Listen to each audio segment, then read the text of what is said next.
Robert Reeves, que fue un apasionado de las estrellas y del cielo, y que escribió este libro Polvo de estrellas, que está en francés, Poussière d'étoiles, dice en un capítulo que titula El espectáculo del mundo, es Galileo el primero miró el cielo con una lunette, un anteojo astronómico. En algunas noches descubrió montañas de la Luna, los satélites de Júpiter y las estrellas de la Vía Láctea. Eso pasaba en 1609. Desde entonces, gracias al perfeccionamiento de los instrumentos de observación, los astrónomos han descubierto un número mucho mayor de astros nuevos, como las nebulosas, las galaxias, los pulsares, los cuasares. La humanidad le debe a la astronomía una rica variedad de imágenes celestes, así como le debe a la biología el espectáculo de la vida microscópica. El hombre, hace algunos siglos, ignoraba todo sobre las galaxias y sobre los microbios. Gracias a la tecnología, estas realidades entraron en su campo de conocimiento. El poeta Paul Éluard escribía, este es difícil de traducir, pero dice, le poète est celui qui donne à voir. El poeta es el que da a ver. En el mismo espíritu, dice Reeves, uno puede decir que la astronomía da a ver. Y para acercarnos a ese mundo que primero ha sido visto por el ojo del hombre, pero hoy día ya puede ser visto por modernos instrumentos de observación, por tecnologías muy sofisticadas y de punta, para descubrir el mundo del nacimiento de las estrellas masivas. Estamos con Guido Garay, astrónomo, astrofísico, profesor titular y académico del Departamento de Astronomía de la Facultad de Ciencias Físicas y Matemáticas de la Universidad de Chile, tiene un PhD en astronomía en la Universidad de Harvard, es director del Centro de Excelencia Astrofísica FONDAP y actualmente lidera una investigación que se centra en el estudio de una serie de fenómenos que están asociados con lo que decía yo recién, las primeras etapas de formación de estrellas masivas.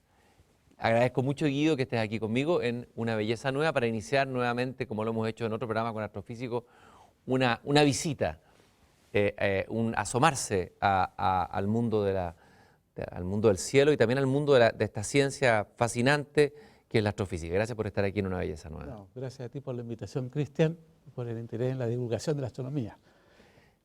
Es cierto, no sé, yo me dedico a entender cómo se forman las estrellas, y tú lo decías ahí bien. Esto no se puede ver en el rango de que es sensible el ojo, en la astronomía óptica, porque las estrellas se forman embebidas en nubes moleculares y la radiación de esta formación no permite salir la luz, así que hay que usar otras longitudes de onda, otra parte del espectro electromagnético. La luz óptica es solamente una parte pequeña del espectro electromagnético que abarca de los rayos gamma hasta las ondas de radio. Y es en la parte de las ondas de radio que uno puede ver el proceso de formación de estrellas y por lo tanto con el avance de la tecnología y cuando fuimos capaces de poder observar en longitud de onda de radio, pudimos empezar con el conocimiento de cómo se forman las estrellas.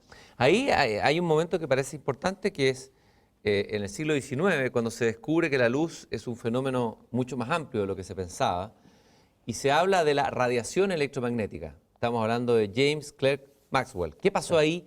¿Y qué fue lo que se descubrió, digamos, y cuál fue el salto que se dio? Un salto, bueno, tremendo, ¿no? Porque, bueno, que justamente que lo que uno veía no era justamente todo el universo. Es como justamente uno dijera hoy día en colores, solamente podemos ver el color azul. Entonces, ¿cierto? Todos vamos a poder ver justamente los cielos y los mares, pero eso va a ser toda nuestra tierra. Si tú justamente eres accesible ahora al verde, bueno, vas a poder ver los árboles y vas a poder ver el bosque y haciendo con todos los colores vas a hacer justamente un cuadro verdadero de la Tierra. Ahora, Maxwell se dio cuenta justamente que la radiación electromagnética cubría un gran rango de longitudes de ondas, como te decía, que abarcaba desde los rayos X hasta las ondas de radio. Y por lo tanto, para poder entender el universo en que vivimos, necesitamos observar en todo ese espectro electromagnético, no solamente en el óptico. Entonces, ese es un tremendo salto, ¿no? O sea, antes en el fondo toda esa zona estaba en una oscuridad. Exacto, no, estaba en una oscuridad. Maxwell se dio cuenta que había esta posibilidad de que ondas electromagnéticas tuvieran diferentes longitudes de onda, pero tampoco él las vio. Él justamente con su inteligencia se dio cuenta que era factible que estas ondas se propagaran en el espacio en todo ese rango, pero nunca se detectaron. Tuvieron que salir la tecnología para poder observar rayos X, rayos gamma, de nuevo ondas de radio. Pero él se dio cuenta que el fenómeno de la onda electromagnética es un fenómeno que cubre todas las longitudes de onda. Vamos a ir un poco viendo cuál es el foco de tu investigación. Hablemos primero qué son las estrellas masivas, porque tú eres una suerte de, no sé si partero, tú estás en la maternidad de las estrellas, ¿no? Claro. Acompañas al nacimiento de las estrellas, no sé si eres el partero ¿ah? ¿Cómo se llama? El ginecólogo de la estrella o el pediatra que recibe la criatura, pero hablemos, ¿qué es lo que es una estrella masiva? Una estrella masiva, claro, hay diferencias, solamente son dos tipos de estrellas, masiva y de menos masiva. La diferencia está en que las estrellas masivas, que son más estrellas que son con 8 masas solares, o sea, 8 veces más masivas que el Sol, y la diferencia está en que al final de su evolución estas estrellas van a explotar como supernovas. Entonces explotan. Las otras estrellas de menos masa van a seguir, quizás van a eyectan cierta cantidad de materia y finalmente al final de su evolución se van a transformar en enanas blancas, tranquilamente después de pasar una montonera de procesos, ¿cierto?, termonucleares. Las estrellas masivas explotan, entonces esa es la diferencia. Entonces al explotar enriquecen mucho el medio interestelar y entonces las componentes químicos del medio interestelar van variando mucho gracias a las estrellas masivas. ¿Algunas estrellas masivas que podamos reconocerlas por su nombre, que sean relativamente conocidas? Claro, todas las que tienen que ver con las observaciones de supernovas, de remanentes supernovas, ¿no? Como la nebulosa del Cangrejo. Ahí hay una estrella masiva. Ahora, tú dices otras estrellas masivas, hay muchas estrellas masivas en la nebulosa de Orión, que uno las puede ver justamente, la famosa, ¿cómo se llama? El trapecio, no sé si tú has visto. El trapecio no se puede ver a simple ojo, pero con un pequeño telescopio se puede ver el trapecio y ahí tienes tú 4 estrellas, por su nombre trapecio, estrellas masivas, que están evolucionando muy, muy rápidamente. Las estrellas masivas evolucionan para los astrónomos muy rápido en escala de tiempo de millones de años. ¿Cuál es la rapidez? Eso te quería preguntar, la escala de tiempo de rapidez en la astrofísica. Muy, muy rápido comparado con las estrellas de... ¿Pero cuánto? 1000 veces más rápido, 1000 veces más rápido. Las estrellas, bueno, de una masa solar... ¿Cuántos años son esos? Bueno, como las estrellas masivas son un par de millones de años y el Sol va a tener típicamente 10.000 millones de años. O sea, 10.000 veces más rápido.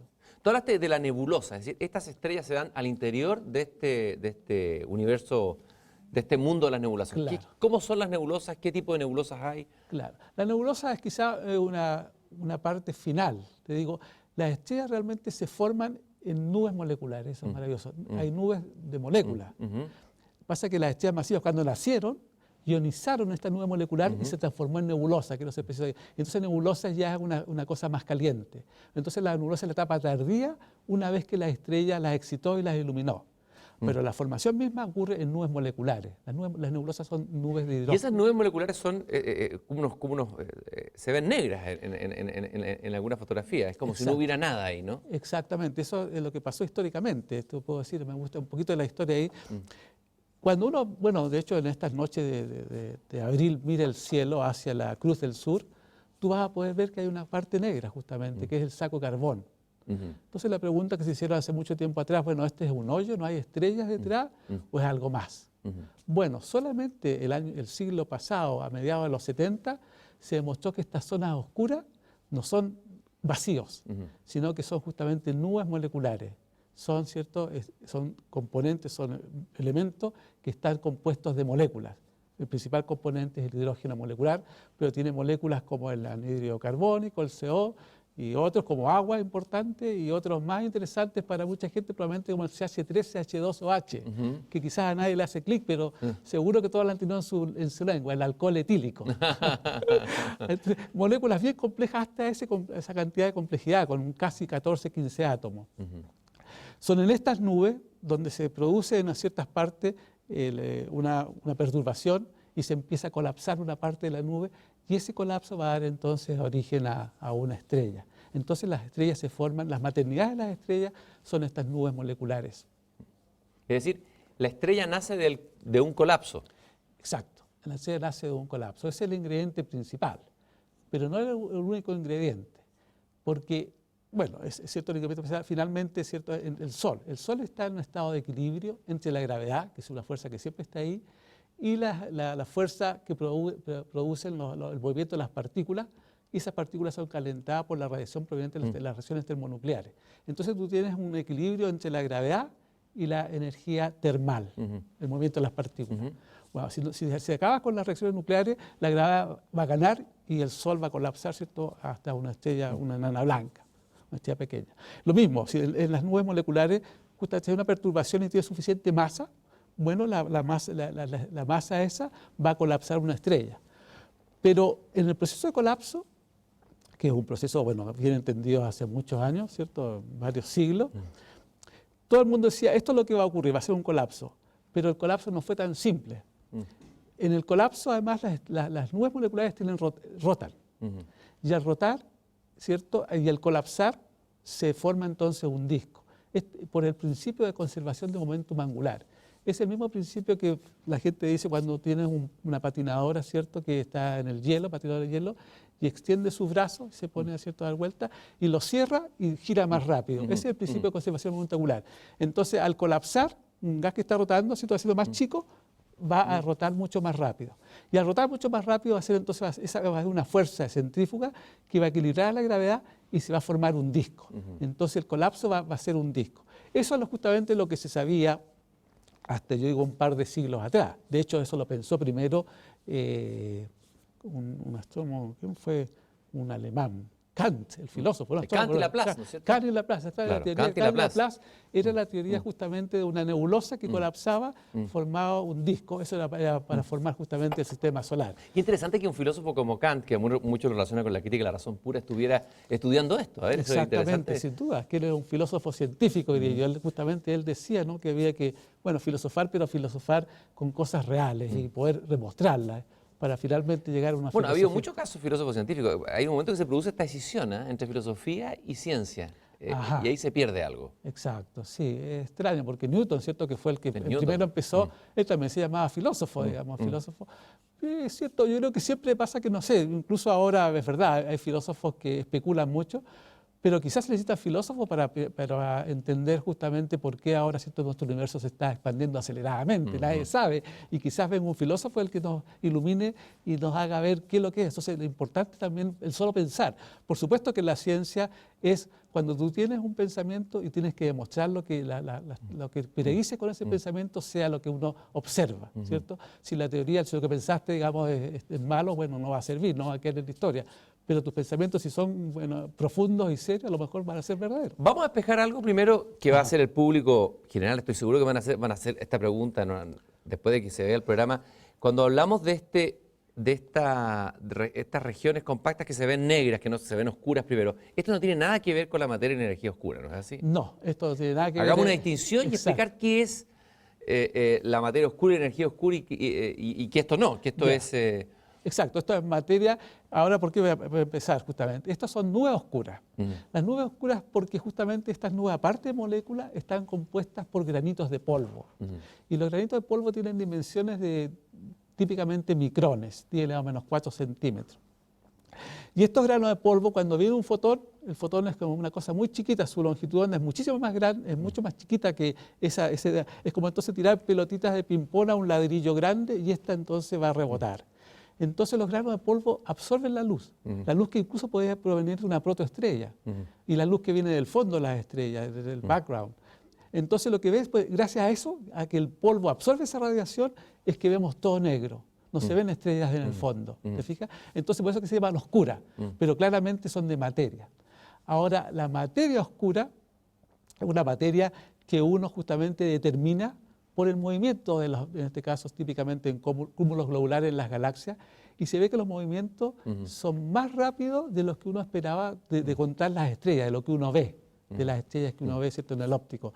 Entonces hay algo más de materia que está haciendo que las cosas se muevan más rápido de lo que uno Y esa es la materia que no se puede conocer hoy. Y no se conoce qué es lo que es justamente. Y olvídate, la energía oscura es peor. Tenemos un 70% del universo de energía oscura y nadie sabe lo que es. Puede ser energía del vacío, puede ser debido a que las leyes no sean las leyes de gravedad no sean las que conocemos y sean diferentes a escalas muy grandes, pero la energía oscura no sabemos nada y la materia oscura tampoco, pero sabemos la existencia de ella. Ahora, ¿y cuándo se va a poder conocer?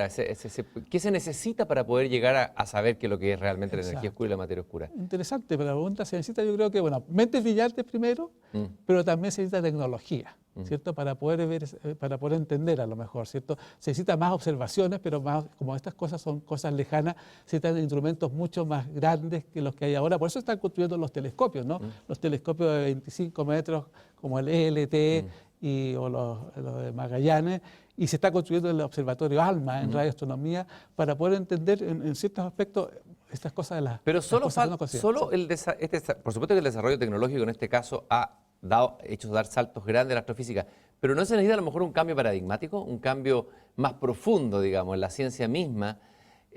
No sé, una nueva matemática, una nueva física, no sé, algo que permita, porque así han sido las grandes revoluciones, la revolución copernicana, la revolución de Newton. Ajá, sin duda, eso es claramente una posibilidad, que lo que estemos sabiendo solamente se confine a lo que en este momento el hombre ha podido detectar, pero que realmente las leyes más universales, las leyes verdaderas sean diferentes y uno necesite, bueno, la gente lo busca, otras dimensiones, digamos, aparte del espacio-tiempo, las cuatro normales, para poder explicar estos fenómenos, digamos, que estamos embebidos en un mundo de mayores dimensiones y que la física puede ser diferente, que las leyes sean diferentes y que las leyes nuestras que actualmente vemos solamente sea una parte que solamente rige para lo que podemos nosotros en este momento observar. Vamos a iniciar un recorrido a través de una galería de imágenes que hemos escogido a partir de un PowerPoint que tú mismo nos enviaste y esas imágenes nos van a permitir volver sobre algunos puntos que hemos conversado. La primera imagen hermosa que vemos acá, ¿no? Ella es muy bella y estamos dentro de ella además, es la Vía Láctea. Me gustaría que me hablaras de ella, por qué esta forma espiral, dónde estamos nosotros dentro de ella. Es raro ver algo donde nosotros estamos dentro. Exacto, bueno, pero que para ser preciso, esa no es la Vía Láctea, es una galaxia que se parece, en principio se parece mucho a nuestra Vía Láctea, porque por supuesto para haber tomado esa foto de la Vía Láctea tendríamos que haber salido a 10.000 parsecs, ¿cierto? ¿Cuál es esa entonces? Esa es la galaxia Andrómeda. ¿Ya? ¿Y dónde está la galaxia Andrómeda? Está a unos 200.000 años luz de nosotros. ¿Ya? Entonces podemos hacer ese tipo de imágenes. ¿Y es semejante, análogo en qué sentido? Que es muy parecida, que tiene justamente brazos espirales, como los puedes ver, y un bulbo de mucha materia en el centro, ¿cierto? Es el centro galáctico. Y nosotros entonces estamos ubicados a una distancia como de esa imagen, a unos 2/3 del radio, a 10 kiloparsecs del centro de nuestra galaxia, en un bordecito, en un lugar común y corriente dentro de la galaxia. Ajá. Entonces, ahora los brazos espirales se deben justamente a la rotación misma de la galaxia y a la fuerza de gravedad, y ahí entonces se van formando brazos espirales. Ahora, ¿cuánto tiempo tiene nuestra Vía Láctea? ¿Se ha podido calcular eso con precisión? Claro, es una muy buena pregunta. Se dice que, bueno, típicamente tiene 13.000 millones de años nuestra Vía Láctea, y para estimar la edad de la Vía Láctea lo que se hace es observar las estrellas que han evolucionado más. A través de los modelos de evolución de las estrellas, de saber justamente cómo van quemando a los diferentes átomos, se van justamente viendo estas estrellas, se van estudiando su espectro y uno entonces a través de eso puede determinar la edad. Entonces la edad de las estrellas más viejas que conocemos en nuestra galaxia son del orden de 13.000 millones de años, como lo dicen los modelos. Y a eso entonces se le dice, esa es la edad de la galaxia. Son las estrellas más viejas que hemos visto. ¿Y dentro de esta galaxia hay cientos de millones de estrellas? ¿Miles de millones de estrellas? 100.000 millones de estrellas. 100.000 millones de estrellas. Sí, exacto, 10 elevado a 11 estrellas, 100.000 millones de estrellas. Muchísimas estrellas. Miles y miles, como diría ¿cierto? Carl Sagan, o como decía Carl Sagan. Miles y miles, decía Carl Sagan. Claro. Ya, aquí tenemos una segunda imagen. Me gustaría que me la explicara. Por supuesto, esta imagen es muy interesante porque ahí tenemos justamente un cuadro de nuestra Vía Láctea, de toda la Vía Láctea. Eso cubre casi 300 grados en el cielo, ¿cierto? El círculo son 360 grados. Bueno, ahí vemos justamente en la parte del centro la Vía Láctea, esa cosa lechosa, por eso Vía Láctea. ¿Podrías Por supuesto, ¿la pongo en el dedo? Okay. Eso lechoso Eso es la Vía Láctea. Todo lo blanquecino que ves tú es lo que la gente denomina Vía Láctea, porque esto se ve a simple vista, con el ojo. Se ve esa mancha lechosa y que justamente corresponde al plano galáctico, y la cosa blanca es la luz de las estrellas. Estamos viendo la luz de las estrellas. Pero lo interesante es que tú ves eso, pero también tú ves cosas que son oscuras, ¿cierto? Y la gente podría haber pensado, bueno, lo que pasa es que eso, y pensaban antes, son vacíos en el espacio. Y no son vacíos en el espacio. Esas son exactamente las maternidades de las estrellas. Ahí donde nacen las estrellas masivas. Exactamente, ahí nacen las estrellas masivas. Todo eso corresponde a nubes moleculares y todo entonces es materia de hidrógeno molecular. Vamos a mostrar justamente ahora, me parece, no sé si viene la imagen siguiente, las zonas oscuras. Espérate, ¿esto cuál es? Eso uno va haciendo un zoom in, ¿no? Y adentrándose 200 veces en una cosa más chiquita, entonces todavía ve la Vía Láctea, ¿cierto? Esa zona blanquecina, esa franja blanquecina, pero también entonces ve esas cosas oscuras, ¿cierto? Sigamos. Bueno, esa es la misma imagen de la Vía Láctea, digamos. Aquí sí que es justamente interesante, porque aquí lo que hay es la misma imagen, pero se sobrepuso la emisión que se encontró en el gas molecular. Y tú ves que si sacan esa imagen y la pones de nuevo, va a ser un blink. Exactamente donde habían esas manchas oscuras, esa franja oscura, está la nube molecular. O sea, ahí se demostró, en ese entonces, el año 70, se demostró que esas cosas oscuras son gas molecular. O sea, es muy reciente este descubrimiento. Eso fue hace el siglo pasado, en los 70. De ahí se hizo justamente este relieve del gas molecular. De hecho, el gas molecular, la mayoría, es H2, como dices tú, porque el hidrógeno es la componente más importante de nuestro universo. Pero el H2 no emite en radio, entonces ese mapa está hecho en CO. Ese gas es como una caja de Pandora, ¿no es cierto? Que esconde muchos elementos químicos y... Exacto, casi ya se han descubierto 130 especies en este gas molecular, moléculas de 103 especies. Vamos a la siguiente imagen. Qué hermosa es hermosa porque es bella, ¿no? Pero, exacto. ¿Qué es eso? Eso es una nebulosa, justamente, una nebulosa de Messier 30, pero me recuerdo que está en el infrarrojo. Entonces, al ver en el infrarrojo, uno ya se puede adentrar en la parte interna y ver entonces ahí qué se está formando al menos.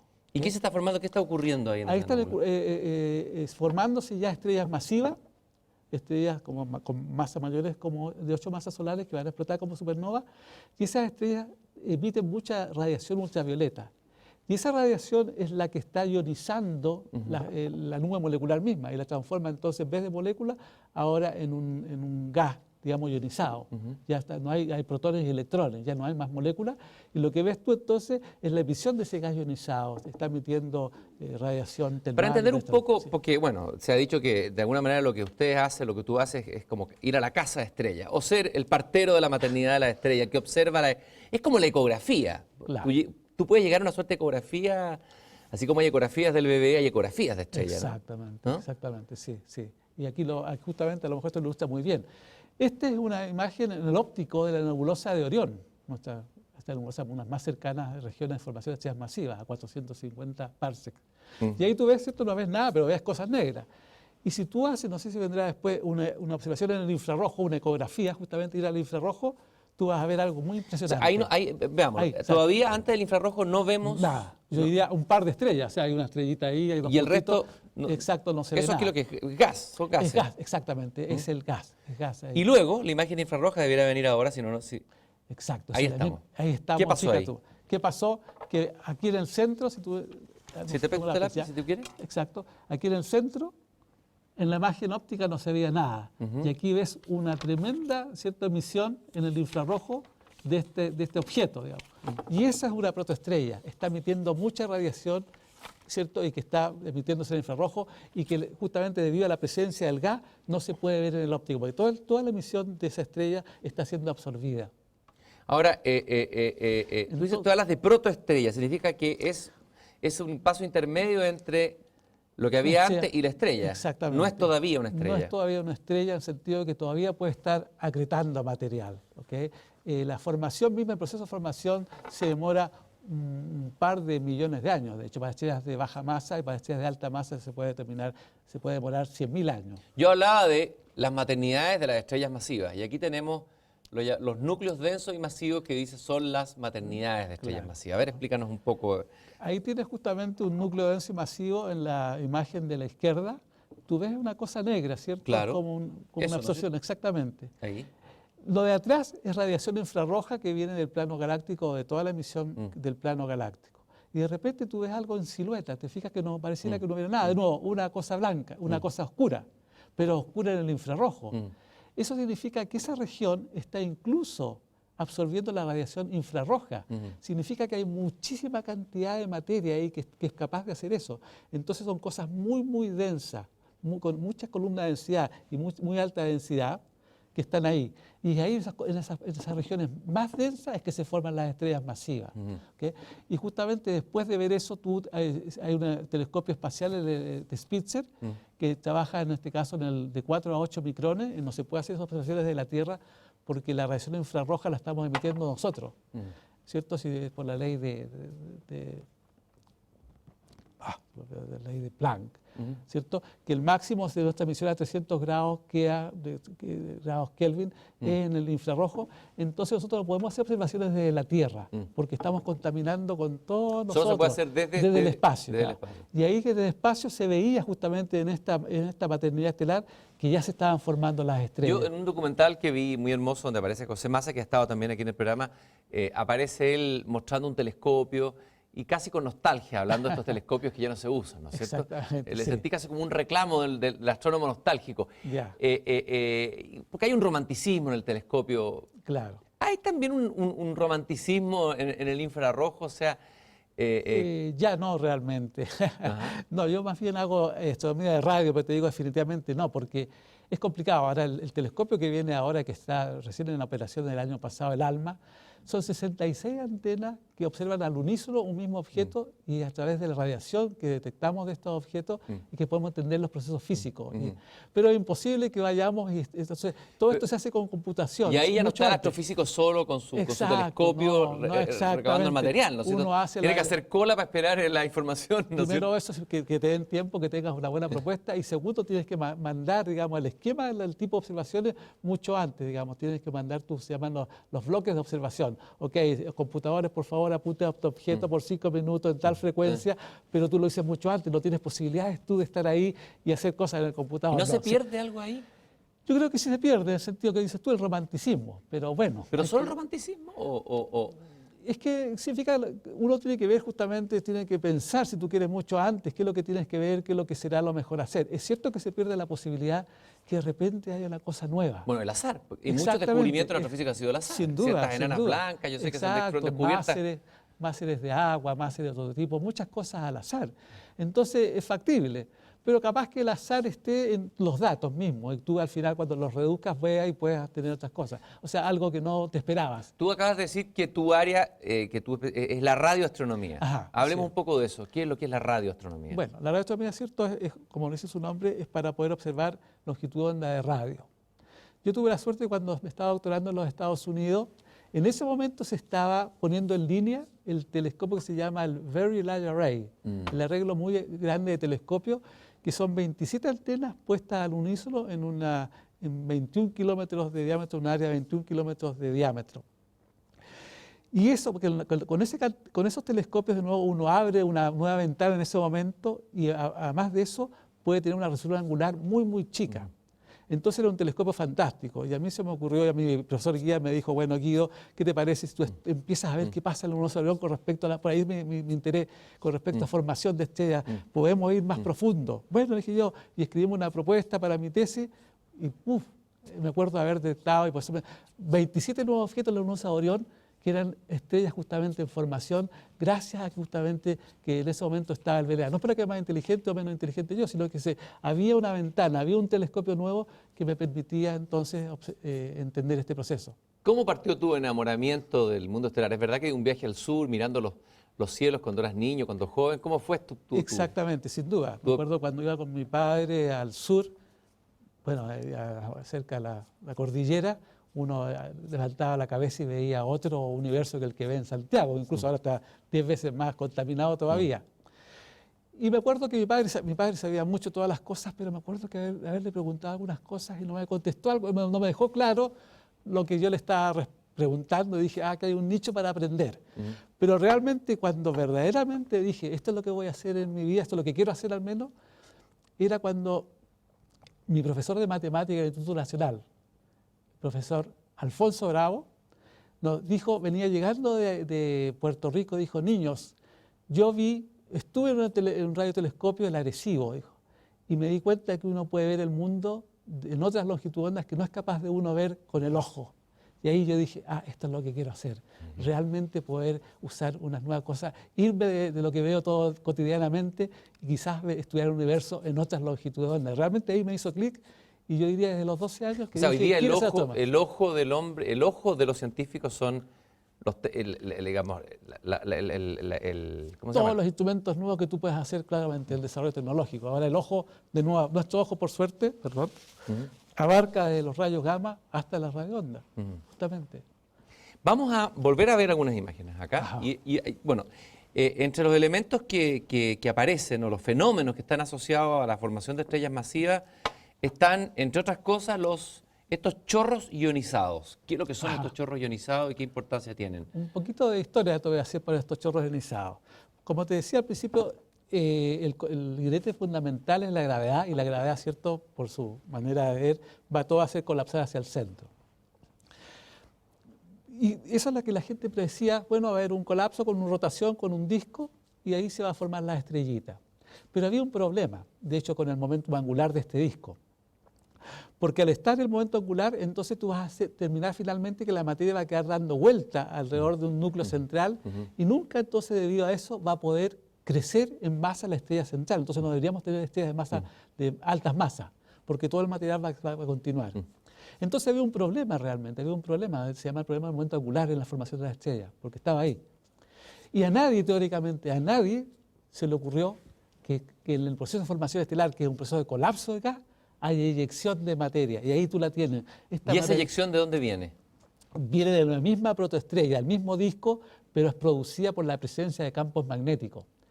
Al haber campos magnéticos, tú puedes ver que en la rotación del gas, digamos, la materia se va saliendo y perdiendo el momento angular, va saliendo a través de los campos magnéticos, entonces se pierde el momento angular, y al perder el momento angular uno es capaz entonces de acretar más materia hacia el centro.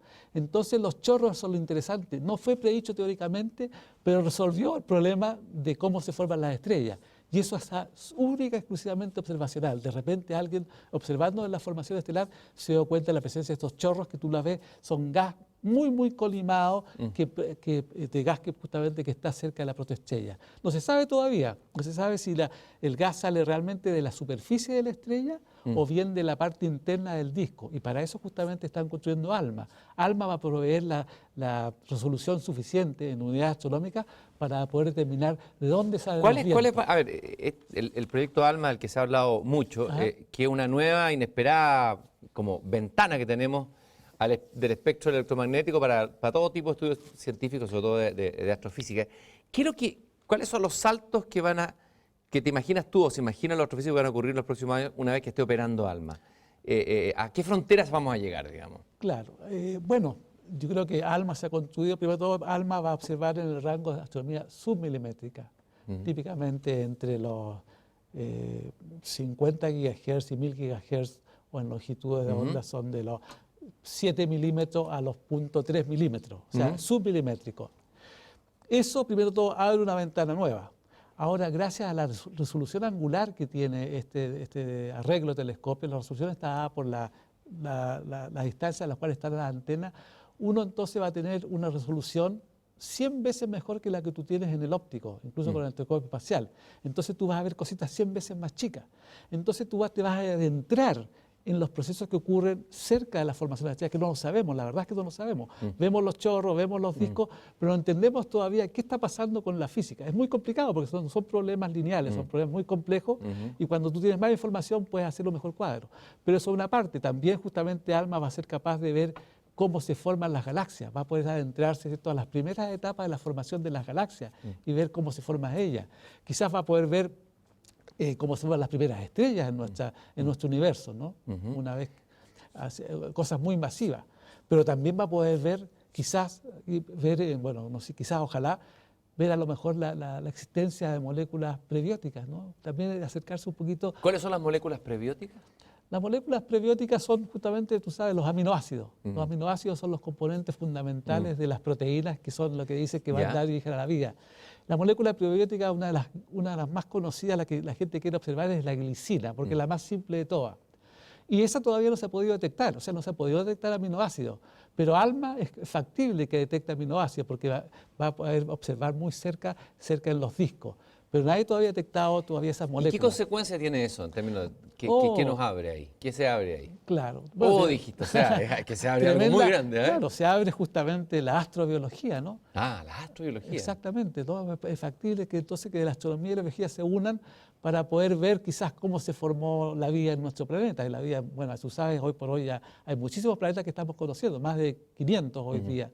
Entonces, pero voy a decir, hoy quizás que, es cierto que no quiero decir que la vida es solamente una cosa lineal en entender cómo se van formando, quizás ahí nos metemos en Dios, que algunos creen en Dios, otros no, y algunos creen que la componente primordial viene directo de Dios. Pero al menos hay una evolución química que uno podría entender de cómo se van formando los átomos, al principio con la evolución de las estrellas, hasta finalmente dar moléculas complejas y producir aminoácidos que finalmente en el ambiente que estamos en nuestra Tierra, tú sabes, con la radiación ultravioleta, un famoso experimento, ¿cierto? Uno puede hacer...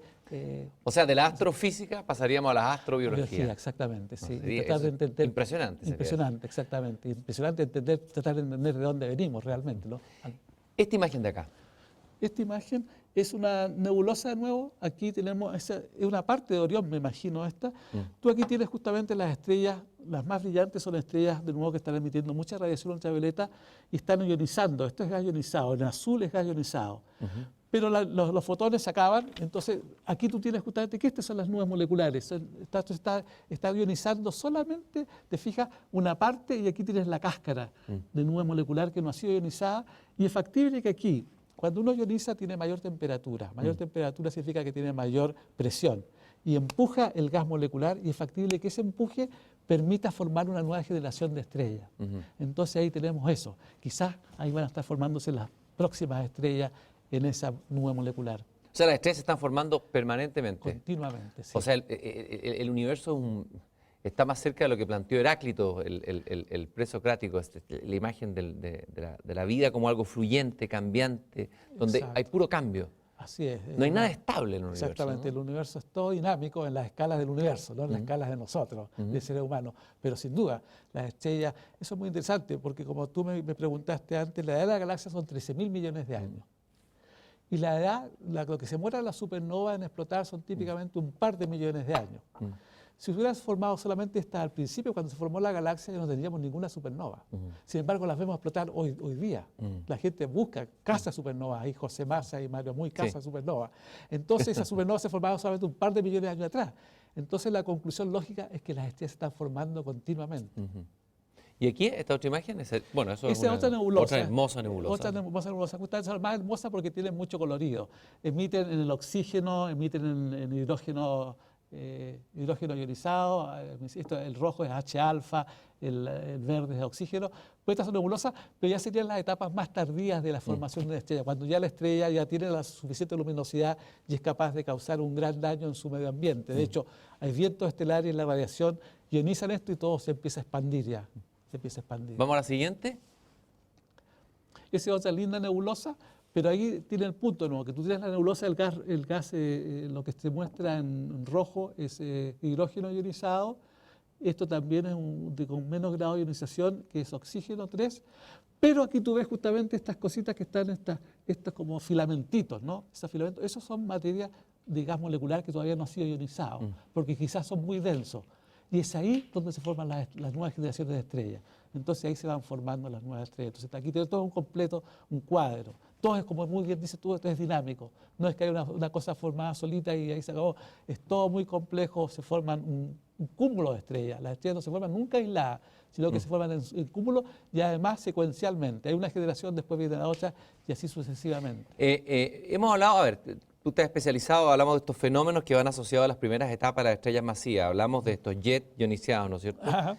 Los discos también los nombraste. Exacto. Los flujos bipolares moleculares, ¿qué son esos? Esos se descubrieron incluso, bueno, casi a la misma par que los jets ionizados. Pasa que los jets ionizados es más fácil verlos en estrellas de baja masa y ahí se descubrieron. Y en las estrellas de alta masa, una vez más, como están embebidas, los jets ópticos no se pudieron ver. Sin embargo, se veían chorros de gas molecular que estaban expelidos desde la... Entonces, el mismo fenómeno. Lo que pasa es que estos son mucho más, si tú quieres, más anchos. Los jets son muy colimaditos, muy colimados, ¿cierto? Tienen una pequeña fracción del ángulo donde tú tienes gas de alta velocidad. Pero estos jets arrastran el medio molecular y lo excitan, y entonces el gas molecular va siendo arrastrado.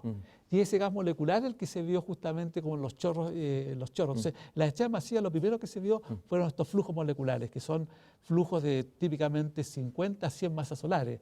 La gente pensó al principio que a lo mejor tiene que ver con colapso, pero no, pero es tanta masa que hay ahí y tanta energía que justamente también fue una de las primeras evidencias de que se estaba eyectando materia desde la formación de estrellas masivas. Esos son los flujos moleculares. Si nosotros, estaba pensando que cuando vemos el cielo, estamos viendo con nuestro ojo. Por lo tanto, ahora que ya sabemos que existe esta otra dimensión a partir de la radioastronomía, el infrarrojo, etcétera, algún día llegaremos a tener a lo mejor hasta nuestros hogares instrumentos de observación que nos permita ver el cielo tal cual es, digamos. No lo que ve el ojo. Por supuesto, sería estupendo. Eso va a ser impresionante, eso también. Impresionante. Bueno, y ahí se va, digamos, o sea, cada una de las diferentes longitudes de onda en infrarrojo, radio, tienen sus diferentes técnicas para hacer imágenes. O sea, en radio, es cierto, lo que uno capta es radio onda.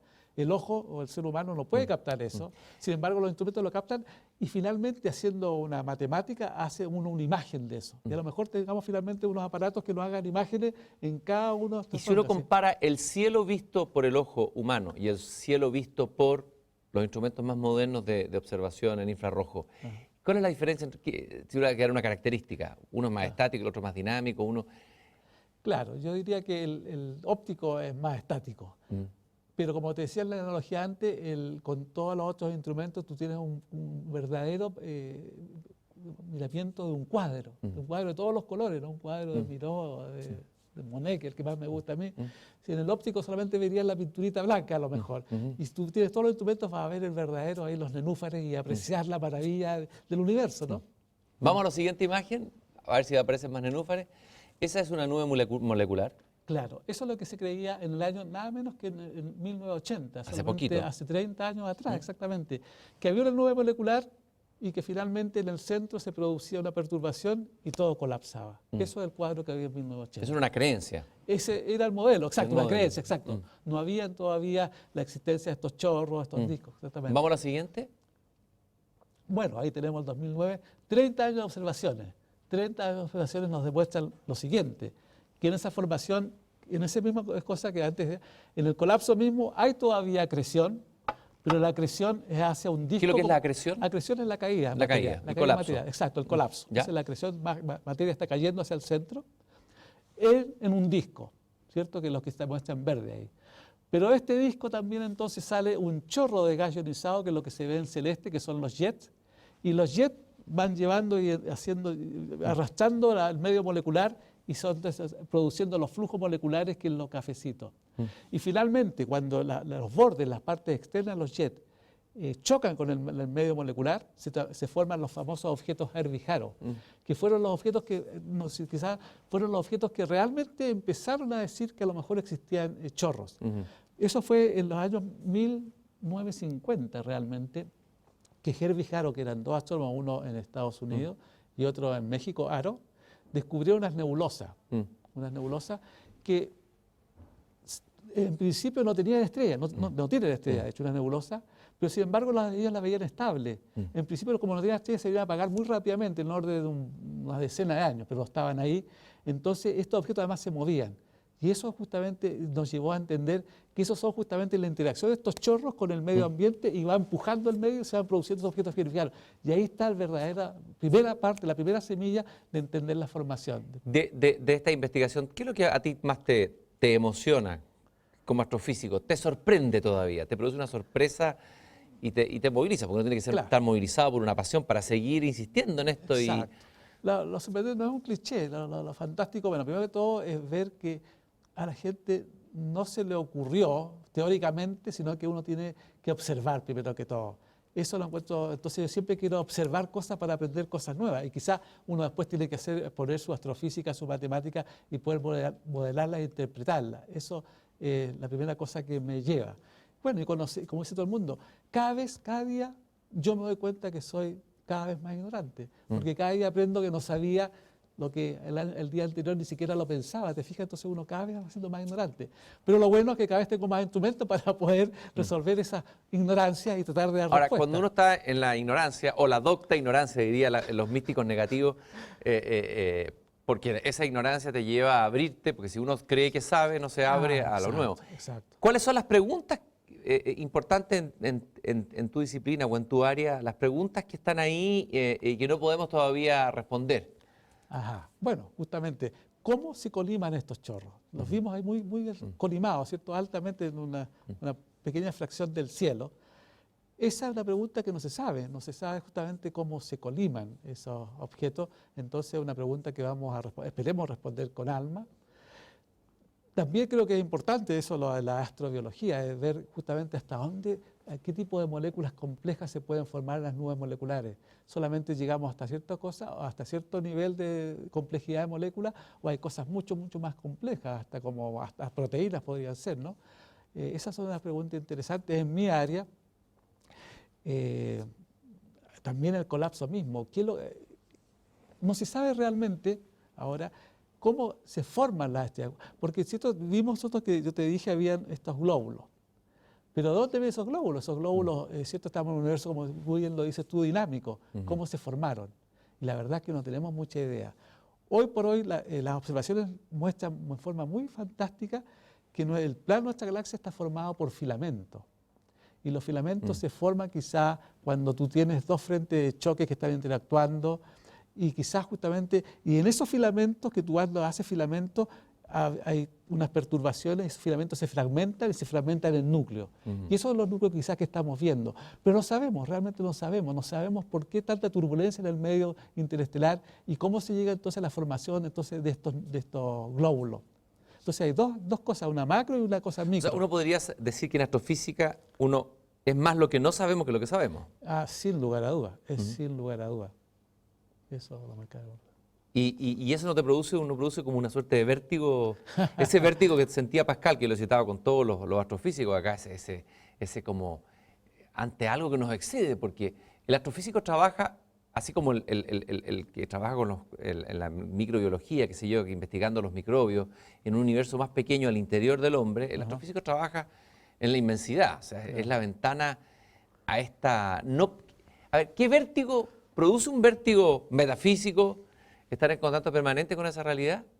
¿O al contrario? ¿O produce una serenidad taoísta, por decirlo así? No serenidad, yo creo que produce una energía, o sea, uno quiere responder esas dudas que le surgen, ¿no? Bueno, ¿cómo se formaron esto? Entonces uno dice, bueno, hagamos un proyecto para entender y hagamos algún experimento que nos indique realmente poder interpretar estas formas. Entonces, no es un vértigo, pero sí una presión en entender cosas. Entonces, a lo mejor es mejor. Cada vez yo tengo más proyectos que tengo en mi oficina que me gustaría emprender. Por suerte tengo estudiantes brillantes que los emprendemos y ellos dan respuesta. Pero cada vez uno justamente, te fijas, tiene más cosas que conocer. Entonces no sé si es un vértigo, pero es una sensación de que hoy tengo que hacer tantas cosas hoy para poder entender lo que quisiera entender. Y la vida humana es tan breve en relación a la vida de una estrella, por ejemplo, ¿no? Sin duda. O a la vida del espacio. Probablemente nos esté viendo un joven estudiante que como tú le hace la pregunta a su papá en el viaje al sur y papá le responde, o uno le responde lo que puede, ¿no? Claro, con lo que tiene a mano, con el sentido común. Y uno debería saber mucho más en Chile, por los cielos que tenemos, por muchas razones deberíamos saber más sin duda, de astrofísica o enseñarse más. ¿Cómo lo invitarías tú a adentrarse en esta disciplina? Que se está ya enseñando en varias universidades, ya no es solamente en una. Sin duda. Ahora, en estos últimos 10 años, las tres principales universidades que cultivan la astrofísica son la Universidad de Chile, la Católica Concepción, crearon sus programas de doctorado. Ya tenemos doctorados en Chile. ¿Okay? Entonces, pero también hay licenciaturas en las diferentes escuelas, en nuestra escuela, la Universidad de Chile, la Escuela de Ingeniería, la licenciatura de Astronomía. Yo creo que es una ciencia maravillosa, o sea, el poder saber por saber para mí es lo que me lleva. Ahora, la mayoría de los niños ahora quieren saber cuánto van a ganar primero antes de decidir. Pero a aquellos que les guste la ciencia y el ver en las estrellas y entender o preguntarse qué cosas están pasando, Y tú sabes, ahora la información, ¿cierto? Esta es pública, hay mucho más comunicación, más información, pero igual los niños pueden saber cuáles son los problemas que se pueden abordar o ver justamente de que están construyendo telescopios nuevos. No solamente en el radiotelescopio, como el ALMA tenemos en Chile, sino que en los próximos 20 años vamos a tener los mejores instrumentos ópticos del orbe. Si Chile realmente es la capital del mundo astronómico, la cantidad de telescopios son espectaculares, mucho más tiempo de telescopio hay que astrónomos chilenos que podemos hacer buen uso. Necesitamos crecer por un factor de 5 en astronomía, en recursos humanos, para poder usar, al menos en forma paralela que los americanos o europeos, que no son ni más tontos ni más inteligentes que nosotros. Entonces tenemos que usar eso, pero tenemos que tener esa cantidad de niños, crecer por un factor de 5 en los astrónomos. Y eso, por suerte, al menos la parte de educación se está dando. Desafortunadamente, tengo que decirlo, yo no veo que sea tan fácil que vayan en Chile, al menos, esos chicos volver y ser doctorados y tener puesto, porque desafortunadamente nuestras universidades, que tengo yo mucho cariño, pero no hay recursos para tener una cantidad de astrónomos como la que necesitamos para poder hacer uso de estos telescopios. Entonces necesitamos quizás unas personas, digamos, con dinero y con visión que puedan poner un instituto chileno de astrofísica y tener 200 personas y seguro que hacemos un impacto tremendo. Yo creo que en Chile hoy por hoy se sabe, la astronomía es la ciencia con más impacto en toda Latinoamérica, ¿no? Chile hace un impacto tremendo en astronomía en el mundo entero incluso. Estamos a la par de las mejores estadísticas de mi ex universidad de Harvard y Princeton. Estamos muy bien en cuanto a publicaciones, impactos, citas, pero somos poquitos. Necesitamos crecer mucho. Quisiera, por último, hacer una pregunta, a pesar de que no está dentro de tu disciplina. Quiero volver al tema de la energía oscura y la materia oscura, que por supuesto que es fascinante. Sin duda. Aquí estuvieron José Massa y Mario Amuy hablando de un robo que le hicieron, que se hizo dentro de la disciplina científica, de que alguien le robó ciertos datos o trabajos que habían hecho para elaborar una teoría que finalmente otros se llevaron los premios, el premio Nobel. Claro. Tú sabes historia, se publicó un libro, Sí, un periodista que vino Ajá. incluso a Chile hace poco, etc. Pero interesante saber que hubo astrofísicos chilenos, fueron un eslabón dentro de el descubrimiento de la materia oscura y energía oscura. A ver, quisiera primero rápidamente separar energía oscura y materia oscura. Claro. Y primero preguntarte, ¿qué te parece la expresión materia oscura? ¿Te parece feliz o infeliz? ¿No debería llamarse materia desconocida, materia ignota? ¿Por qué se llama materia oscura? Claro, quizás no sea tan infeliz porque tú sabes que la mayoría de los astrónomos son astrónomos ópticos. Y si ellos no la pueden ver, se llama oscura, entonces lo mismo. Porque son visuales, claro, a través del ojo. Exactamente. Okay. Entonces la materia está ahí, no la ven en el ojo, entonces en ese aspecto es materia oscura, es verdad, sería materia ignota sería una mejor palabra. Pero es materia bariónica, es materia de verdad, como los vasos, como uno puede tocar en principio, es materia hecha de elementos. ¿Quién fue el primero que se dio cuenta, o un equipo que se ha dado cuenta que aparecía esta materia oscura en... Ya, yo creo que fueron americanos, me acuerdo, Jacqueline Van Gorcom, de nuevo, haciendo curvas de rotación. Uno tiene sus estrellitas, ¿cierto? Y están rotando debido a la fuerza de gravedad de todas las estrellas que están dentro del radio hacia el centro de su galaxia. Y haciendo curvas de rotación se dieron cuenta que en principio, ¿cierto? Si uno sigue una distribución como la que tenemos de la luz, de masa de materia como está por la luz, la curva de rotación debería declinar. Sin embargo, se mantenía constante y eso significa justamente que hay más materia para que tenga una curva de rotación plana. Entonces, esas cosas se hicieron casi simultáneamente. Me acuerdo de ese grupo en Princeton, de Jacqueline Van Gorcom y otros, que determinaron que hay materia oscura en la galaxia. ¿A dónde está? Bueno, está ahí, pero no se sabe exactamente qué es, pero está presente, al menos en su parte de fuerza gravitacional. ¿Okay? ¿Y la energía oscura? Ahí sí que no te puedo decir nada más que lo que te dije, que no sabemos nada de lo que es, absolutamente nada. Pero sí, perdona, se sabe que existe, eso es lo importante. Las observaciones con estos satélites de la COBE y otros satélites justamente infrarrojos y ver cómo justamente fluctúan en el cielo, ¿cierto?, las diferentes escalas de estructura, uno puede determinar que hay energía, que está esta energía oscura. Además, con la aceleración del universo, o sea, si uno tiene aceleración, tiene una fuerza. Y la fuerza, tú sabes, también significa también energía. Si algo se está acelerando, necesitamos energía. Bueno, se demostró con las supernovas también que se está acelerando el universo. Y por lo tanto hay una energía que está produciendo esa sensación, y qué es lo que es esa energía, no sabemos. Pero está ahí. Lo importante es que sabemos que está ahí. No es que alguien diga, no. ¿Qué es lo que es? todavía vas a tener que invitar a alguien más para que quizás para que te dé la respuesta Bueno, tal final. vez hay que hacer como el místico y poeta San Juan de la Cruz. El astrofísico hoy día dice, entréme donde no supe. Tiene que entrar y seguir entrando allí donde no sabe. Exacto. Pero que es justamente esto ignoto y fascinante y maravilloso y abierto que es todavía el objeto de estudio de la astrofísica, que probablemente será, como tú lo acabas de enseñar acá en el programa, en el futuro una astrobiología. Te quiero agradecer, Guido, de haber estado acá en Una Belleza Nueva, abriéndonos nuevas perspectivas, nuevas preguntas y despertando la pasión y el entusiasmo por esta disciplina naciente, pero muy viva en Chile. No, yo te agradezco a ti realmente de que poder, la gente que nos vea, entender justamente cómo se forman las estrellas, de tu interés en la divulgación de la astronomía, que es una ciencia maravillosa, y gracias por la invitación. Es un placer y un honor.